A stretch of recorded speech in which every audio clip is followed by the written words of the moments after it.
भेद आहे त्या पुस्तकाचे नाव वेद आहे. जिथे माणसात भेद आहे त्या पुस्तकाचे नाव वेद आहे. आणि जिथे प्रत्येक माणूस समान आहे ते बाबासाहेबांनी लिहिलेलं संविधान आहे. ते बाबासाहेबांनी लिहिलेलं संविधान आहे.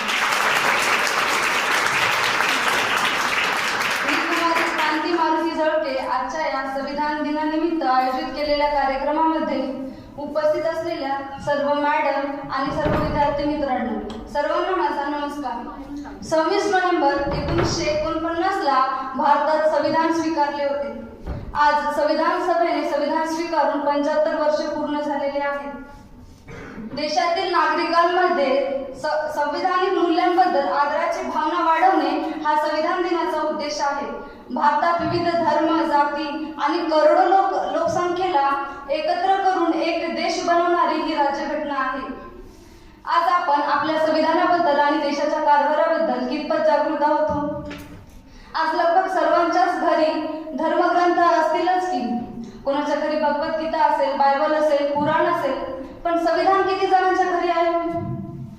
जर या देशामध्ये आपल्या अधिकाराने आणि हक्काने जर जगायचं असेल ना, तर एक वेळ धर्मग्रंथ नसला तरी चालेल, पण संविधान प्रत्येकाच्या घरी असायलाच पाहिजे. आज आपण म्हणतो ना, एक्सक्यूज मी, ही माझी रिझर्व सीट आहे. हे रिझर्वेशन करायचा अधिकार कुठून आला? आज मी या ठिकाणी स्वतंत्रपणे माझे विचार मांडत आहे. हे कशामुळे झालं? आज स्त्रिया पुरुषाच्या खांद्याला खांदा लावून काम करत आहेत. हे कसं शक्य झालं? तर हे सर्व गोष्टी शक्य झाल्या डॉक्टर बाबासाहेब आंबेडकरांनी लिहिलेल्या संविधानामुळे. पण आज शोकांतिका ही आहे की ज्या वयात आम्हाला साधं शेंबूड पुसायचं सुद्धा कळत नाही, तेव्हा आम्हाला रोज म्हणायला लावतात की आम्ही भारताचे लोक, भारत एक सार्वभौम समाजवादी धर्मनिरपेक्ष. अहो, या शब्दाचा साधा अर्थ पण आम्हाला कळत नाही. समाजवादी म्हणजे काय? धर्मनिरपेक्षता म्हणजे काय? आणि ज्या वयात आम्हाला या गोष्टी समजायला लागतात, आम्ही विचार करायला लागतो, आम्ही कृती करू शकतो, पण त्या वयात आम्हाला हे संविधानाची प्रास्ताविका शिकवली जात नाही. ती प्रास्ताविका फक्त संविधान दिनाच्या दिवशीच आपल्या बाहेर पडते आणि आपल्या त्या कानावर जशी आता आपण प्रास्ताविका घेतली. माझा म्हणणारा भारत देशासाठी आपल्या प्राणाची आहुती देणारे जर कोणी असेल तर ते आहेत या देशाचे युवक. सुखदेव, राजगुरू, भगतसिंग आणि चंद्रशेखर आझाद. आजच्या युवकाला, आजच्या पिढीला जर आपण बघितलं तर आजच्या युवकाला स्वतंत्रता दिन कधी असतो आणि प्रजासत्ताक दिन कधी असतो याच्यात सुद्धा कन्फ्युजन असते. का होते? आपल्याला का माहित नाही प्रजासत्ताक दिन कधी आहे आणि स्वतंत्रता दिन कधी आहे? आपल्याला संविधान का माहित नाही? Because I am not interested and I don't like history, civics, politics etcetera. आपण आज जे आपण चूज करतो ना, पप्पा मला डॉक्टर बनायचं, पप्पा मला इंजिनियर बनायचं, हा अधिकार सुद्धा आपल्याला संविधानाने दिलाय. आज याच इतिहासामध्ये हा इतिहास घडवण्यासाठी ज्याला आपण फक्त विषय बनवून ठेवलं ना, त्या विषयाला बनवण्यासाठी कित्येक महापुरुष मरमर मेले तो आपल्यासाठी, या देशासाठी. आणि आपण त्या महापुरुषांना फक्त काही मार्कापुरता आणि काही विषयापुरतच वाचतो.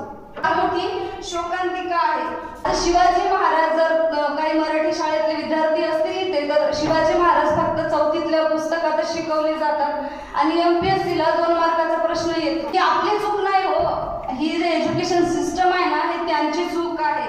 कारण धर्मनिरपेक्ष संविधान असलेल्या आपल्या देशामध्ये आजही धर्माच्या नावावर निवडणुका लढतात आणि कर्तृत्वाकडे मात्र दुर्लक्ष केलं जातं.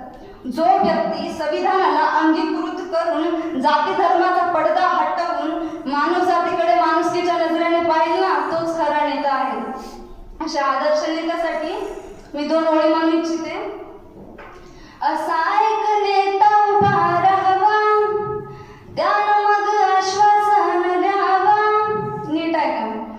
असा एक नेता उभा राहावा, त्यानं मग आश्वासन द्यावा. माझा पण शब्द खरा व्हावा, निळा पिवळा भगवा झेंडा एक व्हावा, निळा पिवळा भगवा झेंडा एक व्हावा. माझा तुम्हा सर्वांना एक प्रश्न आहे. आज देशाला संविधान लागून 75 वर्ष झाले. बरेच महापुरुष समानतेसाठी लढले. माँसाहेब जिजाऊ, सावित्रीबाई फुले, डॉक्टर बाबासाहेब आंबेडकर, छत्रपती शिवाजी महाराज, शाहू महाराज, ज्योतिराव फुले आपल्या सौभाग्याने यांचे कार्य आणि विचार आपल्याला लाभले. मग आजही जातीभेद होत असेल का? इथं बसलेल्या तुमच्यापैकी किती जणांना वाटते की आजही जातीभेद होत असेल? हात वरती करा. तुम्हाला माझ्या जीवनातला एक छोटासा प्रसंग सांगते. मी यवतमाळ जिल्ह्यातली उमरखेड तालुक्यातली कृष्णापूर नावाच्या एका छोट्या खेड्यामध्ये झोपडपट्टीत राहणारी मुलगी आहे. आणि 2022 साली मी नीटची तयारी करण्यासाठी नांदेड शहरात गेली होती. तर माझ्या गावचे एक पाटील तिथंच नांदेडमध्ये रूम करून राहत होते आणि त्यांनी माझ्यासाठी एक रूम बघितली होती. आणि नंतर मी तिथं राहायला गेली त्यांच्यासोबत आणि जे घर मालकीन होत्या त्या आल्या आणि आम्ही रूम वगैरे बघितली. सर्व कन्फर्म झालं, भाडं पण ठरलं. मग जाता जाता त्या माऊलीनं मला एक प्रश्न विचारला. मला म्हणाली, बाई तू पाटीलच आहे ना की तुझी जात दुसरी आहे? मी म्हटलं नाही का, मी पाटील नाही आहे, माझी जात मातंग आहे.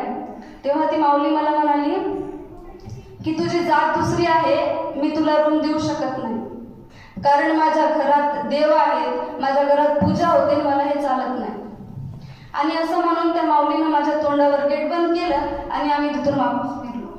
त्या घरात मी वावरल्याने तर त्या देवामुळे माझ्यातल्या विटाळ जाण्यापेक्षा जर माझ्या तिथं उपस्थित असल्याने माझ्या जातीमुळे जर ते देव विटाळत असतील ना, तर त्या माऊलीच्या त्या देवांपेक्षा त्या पूजेपेक्षा मी किती श्रेष्ठ आहे. असं कशामुळे होते? कारण गर्वाने जिजाऊ सावित्रीच्या लेकी म्हणणारे आम्ही, शिवरायांचे मावळे म्हणणारे आम्ही, बाबासाहेबांचे अनुयायी म्हणणारे आम्ही, आपण सर्वच करतो, मिरवणुका काढतो, नारे लावतो, मोठे मोठे उपक्रम सुद्धा राबवतो.